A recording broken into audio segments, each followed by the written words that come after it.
ঘর গোছায় না। যাদের ঘরে 1 বছর বা 2 বছরের বাচ্চা আছে, ঘর এলোমেলো থাকে, আর ধুমড়ে ধুমড়ে ছাওয়ালের মাগুলা এসে যখন আমাদেরকে বলে যে ঘর গোছানো নাই, ঘর কেন গোছানো থাকে না, ঘর নোংরা থাকে, একটা ডেমো দেখাতে চাই। প্লিজ প্লিজ কাম।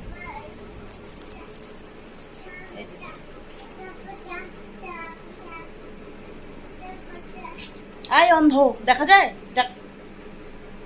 এই যে সারা ঘর এরকম ভাবে ছড়ায় ছিটায় রাখছে। আমি ভিডিও বানাচ্ছিলাম, আমারও তো নিজস্ব কাজ থাকে, তাই না? শুধু খাওয়া দাওয়া আর ঝগড়া করে তো আর আমার পেট ভরে না। কিছু কিছু মানুষ থাকে খাওয়া দাওয়া ঝগড়া করেই পেট ভরে, সারাটা জীবন এভাবেই চলে যায়। কিন্তু আমাদের মতো যারা মানুষ, তাদের চলে না। তো তাই আর কি, অন্য কিছু একটা করতে হয়। তো যেহেতু আমি ভিডিও করি, তো যখন আমি ভিডিও করতে বসেছি, আমার বাচ্চা মনে সুখে গোটা ঘরটাকে আওড়াই দিয়েছে।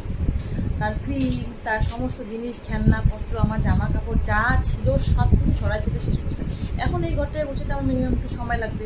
এখন যদি হুট করে আবার আমার পায়খানা বাথরুম লাগে, হুট করে আমাকে যেতে হবে। এই সময় যদি একটা কোনো গেস্ট চলে আসে, বা এই সময় যদি কোনো ধুমড়ি বাচ্চার বয়স্ক মা চলে এসে আমার ঘরটা দেখে, এ মা ঘর গোছায় না, ইস।